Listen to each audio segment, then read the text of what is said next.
yamaze kuhashika. Ndavuze ngo ingorane izi nyinshi yamaze kuhashika. Nukuvuga ngo intango nshasha. Uhoraho aguhaye intango nshasha. Imana y'icyubahiro iracyari Imana. Uhoraho aba hafi y'abamwambaza. Iki ni igihe cyawe cyo gusubizwa ibyawe wanyazwe.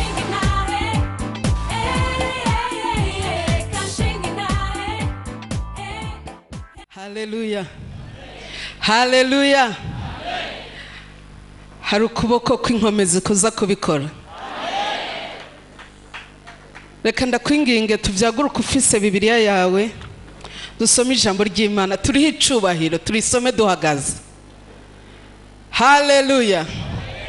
Urakoze Mwami Yesu kubw'iki gitondo ciza. Turagushimiye ibyo wamaze gukora hagati muri twebwe. Nubu turaguhaye kaze mu ijambo ryawe. Hata kwa sasa tunakupa karibu kwa neno lako. Turaguhaye kaze mu muzingo w'ijambo ryawe. Tunakupa karibu katika neno lako. Reka ibitangaza n'utwumiza bikurikira ijambo ryawe. Acha inshallah na mamlaka ifuate neno lako. Reka igifungo cy'ubwiza gitwikira umuntu wese muri iki kibanza. Acha mawingu ya utukufu izingile mtu yoyote aliyo katikati yetu. Reka ijambo ryawe rivuge. Acha neno lako linene. Reka ijambo ryawe rikore. Acha neno lako litende. Reka ijambo ryawe ribohore. Acha neno lako lifungue. Reka ijambo ryawe ryigaragaze.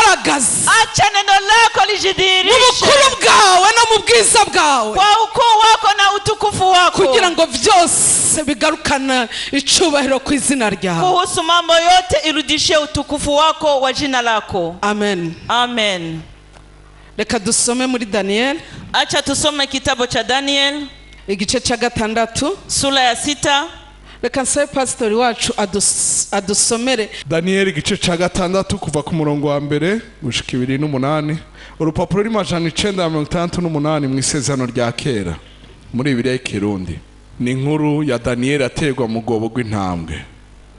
Maze Dariyo abona ko ari vyiza kugabanganya igihugu abaganwa 120 ngo bakwire igihugu cose, kandi ashira hejuru yabo abakuru batatu bo kubaganza. Umwe muri bo yari Daniel, kwari kugira ngo abo baganwa babashikirize ivyo batoje, ngo umwami ntagire ico ahomba. Maze Daniel abagakomeye kuruta abandi bakuru n'abaganwa, kuko yari mu bwenge bw'agahebuza. Mbere umwami yiyumvira kumwegurira kuganza igihugu cose. Maze babakuru n'abaganwa bahera ko barondera urwitwazo rw'ico borega Daniel kuvy'igihugu. Maze babakuru n'abaganwa bahera ko barondera urwitwazo rw'ico borega Daniel kuvy'igihugu, ariko bamuburako urwitwazo na rumwe canke igitiriganye, kuko yari umwizigirwa ntaboneke ko amafuti canke igitiriganye na kimwe. Bukeye abo bagabo baravugana bati, nta rwitwazo tuzoronka kuri Daniel, shiti tururonse mu vy'ivyagezwe vy'Imana yiwe. Nuko abo bakuru n'abaganwa bakondorera ku mwami Dariyo, baramubwira bati, mwami nyaguhoraho, abakuru bose b'igihugu n'ivyegera vyawe n'abaganwa n'abacamanza n'abagabisha bagiye inama ngo hashingwe icagezwe cawe no gushiraho icihanikirizo gihambaye, ngo kumara iminsi 30 umuntu wese azogira imana nimwe asaba cyangwa umuntu numwe atari wewe mugenzi azateregwe mu gobo rw'intambwe. Nuko rero mugenzi, shinga ico cihanikirizo wisinye ku candiko caco, kugira ngo coye kuzohindurwa nk'uko ivyagezwe vy'Abamedi n'Abaperesi bidahinduka. Nuko umwami Dariyo asinya ku candiko c'ico cihanikirizo. Maze Daniel amenye ko ico candiko casinyweko, aja iwe, kandi amadirisha y'inzu yiwe yerekeye Yerusalemu yama yuguruye, kandi amadirisha yiwe yerekeye Yerusalemu yama yuguruye. Akomeza gupfukama gatatu ku munsi asenga Imana yiwe ayikengurukira nk'uko yari asanzwe abigenza. Bukeye babagabo barakondora basanga Daniel asenga Imana yiwe ayinginga. Baraza bavugira imbere y'umwami ibya cihanikirizo ciwe, ati, mbega ntiwasinye ku cihanikirizo washinze yuko kumara iminsi 30 umuntu wese azogira imana nimwe asaba cyangwa umuntu n'umwe atari wowe mugenzi azoterwa mu rwobo rw'intambwe. Umwami arabisha ati narabishinze koko, nk'uko ibyagezwe bya Medi na Peresi bishingwa ntibihinduke. Baca bishura umwami batariko Daniyeli we wo mu banyagano w'Abayuda ntaruha akubara mugenzi canke ca cihanikirizo asinye ko, ariko asenga gatatu ku munsi. Maze umwami yumvise iryo jambo biramutuntunza, ashira umutima kuri Daniyeli kugira ngo amukize, yihambirira ku vyo kurokora Daniyeli gushitsa izuba rirenze. Babagabo bongera gukondorera ku mwami, baramubwira ati mugenzi, umenye ko ari cagezwe c'Abamedi na Peresi ngo nta cagezwe canke ibwirizwa umwami yashinze vyohinduka. Nuko umwami apfa kubigera, bazana Daniyeli bamuterera mu rwobo rw'intambwe. Maze umwami abwira Daniyeli ati Imana yawe ukorera iragukiza. Maze bazana ikibuye bacubika ku munwa w'irwobo, bagihomako ishashara canke kashe, ayidomako ikimenyetso ciwe bwite n'ikimenyetso c'abaganwa biwe, kugira ngo ntihagire igihindurwa mu vya Daniyeli. Nuko umwami asubira mu ngoro yiwe, akesha ijoro adafunguye, atani ivyo kumunezereza bamuzanira, ntiyaruha agoheka. Ijoro rikeye mu mutwenzi, umwami aravyukuruka agenda yihuta aja kuri rwa rwobo rw'intambwe. Ashitse hafi ya rwa rwobo Daniyeli yarimwo, ahamagara n'ijwi ry'umubabaro abaza Daniyeli ati yewe Daniyeli, musavyi w'Imana nzima, mbega Imana yawe ukorerana ntaryo yashoboye kugukiza izo ntambwe? Maze Daniyeli yishura umwami ati mugenzi nyaguhoraho, Imana yanje yarungitse umumarayika wayo azibira iminwa y'intambwe, ntaco zankozeko, kuko nabonetse imbere yayo ntagira igicumuro, kandi nawe mugenzi nta kibi nakugiriye. Maze umwami aranezerwa cane, avuga ko bakura Daniyeli muri rwa rwobo.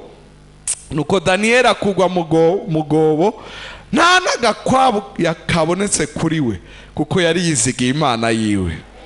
Maze umwami avuga ko bazana ba bagabo bareze Daniyeli, babaterera muri rwa rwobo rw'intambwe, bo n'abana babo n'abagore babo, zibasamira mu kirere, zibajanjagurana n'amagufa yabo, batarushe bashika no hasi mu rwobo.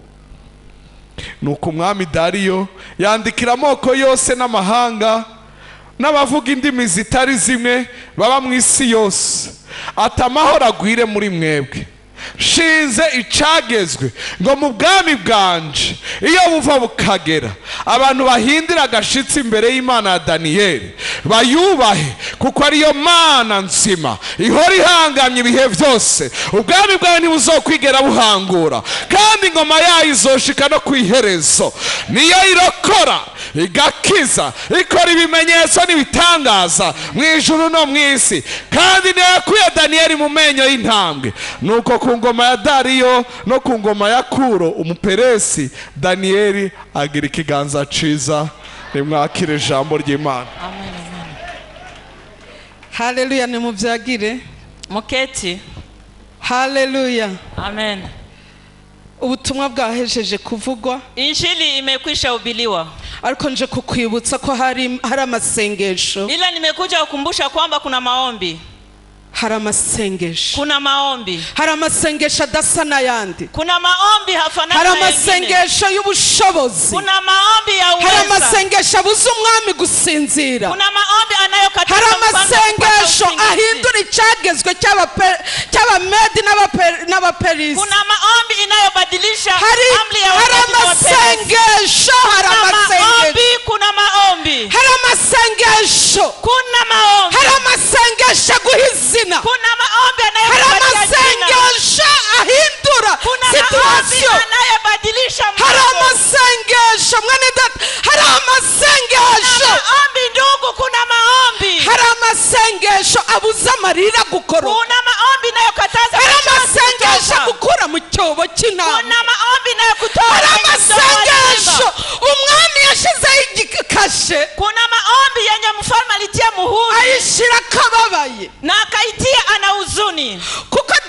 yari umunyamahanga, ajili Danieli alikuwa ngo mtaifa, yari umugurano, alikuwa mtumwa kandi yari umuyuda. na alikuwa Myuda. Ariko amasengesho Ila maombi aramuterura akamunyangua, amugeza ku rugero. Hari ahantu handitse ngo umwami ngo yiyumvira ko yomuha igihugu cyose ngo akiganze. kuna mahali anasema kwamba mfalme alitaka kumpatia sehemu ya nchi. Umwami yiyumvira ko amuha igihugu cyose ngo akiganze, akajifikiri kumpa sehemu ya nchi, umunyamahanga, wale mtaifa, nchi yote, umunyamahanga, mtaifa, umugurano, mtumwa. umwami yiyumvira kumushyira hejuru y'igihugu cyose. Mfalme akajiwaza kumtia juu ya nchi yote. Hari amasengesho, Kuna maombi, hari amasengesho, kuna maombi, hari amasengesho ahindura situation. Hari amasengesho areka kugira kutaba umugurano ukaba segaba. Haleluya. Daniel umunyamahanga mtaifa kandi umugurano, pia mtumwa, ariko umwizigirwa, ila muaminifu. ngo umwami ariyumvira ikintu cyoteza igihugu cyiwe imbere. Mfalme akajiwaza kitu kinaweza sababisha nchi yake inasonga mbele. Reka ntore abaganwa, acha nichague wa mali 100 bakwira igihugu cyose, wa kuenea nchi yote, ariko hejuru yabo, ila juu ya hao ndatoramo 3, nitachagua 3 bakurira 100, wakuu kwa hao 100. Biblia inavuga, Biblia ngo muri inasema abo 3 mwa hao 3 ngo harimo Danieli. palikuwemo Daniel. Kuki batabavuze bose? Kwa nini wote hawakuwataja? 3 ko bari kuvugwa, Mbona hao 3 na wao kuki batabavuze amazina bose? Kwa nini hawakutaja majina yao wote? Ngo muri abo Mwa hao ngo harimo Danieli, palikuwemo Daniel, umunyamahanga, mtaifa, umugurano, na mtumwa, ariko umwizigirwa, ila muaminifu, ariko umusenzi, ila muombaji, ariko umutakamba, ila wakuomboleza, ariko wambaye ubwiza bw'Imana, ila wakuvaa utukufu wa Mungu. ngo buri mugoroba abyutse, Kila jioni ngo kiamka hari idirisha rireba iwabo i Yerusalemu. alikuwa dirisha linaelekea Uko agiye Yerusalemu. mu masengesho, Kisa anaenda kwenye maombi. hari icyumba yarazi, Kulikuwa chumba alikuwa anajua, si ibyumba ibyo aribyo byose yajyaga gusengeramo. si chumba chochote alikuwa anaingia Hari kuomba. icyumba cyarabi Yerusalemu, Kulikuwa chumba kilikuwa kinaelekea Yerusalemu. iki yakinjiyemo Hicho amekiingia hemo, yashobora kuba kumbura iwabo, labda alikuwa anakumbuka kwao, ariko yarazi ubushobozi bukorera abiwabo. ila alikuwa anajua mamlaka inayotumikia. Haleluya. Amen. Ngo igihe cyose ngo akinjira muri icyo cyumba, Mahali popote ngo alikuwa anaingia amadirisha chumbani. yacu yarabi Yerusalemu, Madirisha alikuwa anaelekea Yerusalemu. ngo yabikora 3 ku munsi, Alikuwa akifanya safari 3 kwa ngo siku. bwari bwo buzima bwiwe. Ilikuwa ndio maisha yake. Nashaka aronka akazi kenshi gute, Akipata ariko kazi mingi namna, 3 ku munsi ila mara 3 kwa yinjira siku mu cyumba. alikuwa anaingia chumbani hicho. Wa mukeba w'ishari, Ule mwenye wivu, muri ba bantu bose batowe guseriva umwami, mwa wale watu wote walioteuliwa kumpatia mfalme, batanguye kumva faveur Daniel amaze kugira. Ngira barasomye baravuga ati uyu mwami turabona atanguye gukunda kakanyamahanga, tunaona kwamba anaanza kupenda aka kataifa, ashobora kukadushira hejuru, labda anaweza kakatia juu zaidi yetu. ngo hinge turabe, Acha tuone, turabaho twomufatira, tuone kwenye tunaweza mshikia, turabaho twomufatira, tuweze tukaona kwenye tunaweza mshikia. karya kanyamahanga turabaho twagafatira. Kale kataifa tuone tutakashikia wapi. Bajya muri boîte, Wakienda kwenye bwate bagasanga Daniel ntariyo, wanakuta Daniel hayupo. bajya mu kabare, Wakienda vilabuni bagasanga Daniel ntariyo, wanakuta Daniel hayumo. bajya mu busambanyi, Wakienda kwa zina bataha eti ntituzohamuronka, hapa hatutampata. bajya mu kurya ibiturire, Wakienda kwa kula rushwa, ati Daniel aha ntaho Daniel tuzomusanga, hapa hatutamkuta. mbega tuzomufatira kuki? Sasa tutamshikia kwa nini? Reka ndakubaza, Acha nikuswali, ndiko ndavuga ariko wibaze. Ni mimi niko nasema lakini na wewe ujiulize. Na kahe kantu bo gufatira kigihe bakurondera? Ni kitu gani wanaweza kushikia yako wakati wanakutafuta? Mbariza mugenzi wawe mubaze. Umwe wese abazundi ati wiyumvira ko ari kibo gufatira. Unawaza kwamba ni kitu gani wanaweza wakakushikia yako? Mubaze ndabona batariko barawaza. Muulize, ninaona kuna watu hawaulizi. Hallelujah. Amen. Muri kakava ko kumeza wananiwe kureka. Mwakale ka divai kamezani gishinda kuacha. Umuntu arakanywa ariko arafungura. Eti kale mtanaka kunywa akiwa na igihe baje mu nama bakavuga ati aragakunda. Wakati wanakuja kwenye mkutano wanasema kale ugumenye mtu anaweza kumshikia yako. Niki bofatira ku buzima bwawe? Ni kitu gani wanaweza kushikia kwa maisha yako wewe Mvivante? Niki bofatira ko? Ni kitu gani wanaweza shikia yako? Ubuzima bwawe bwo mu Bukristo. Maisha yako ya Kikristo. Niki bo gufatira ko? Kitu gani wanaweza kushikia yako? Bo gufatira kuki? Wanaweza kushikia kwa nini? Babagabo bati no ntibishoboka. Wale wanaona wakasema hapana haiwezekani. Muri bote nituzomusanga. Bote hatutamkutemo. No mu nzoga nituzomusanga. Hata kwa pombe hatutamkutepo. No mu bumaraya nituzomusanga. Hata kwa ukahaba hautamtukutepo. No kwifata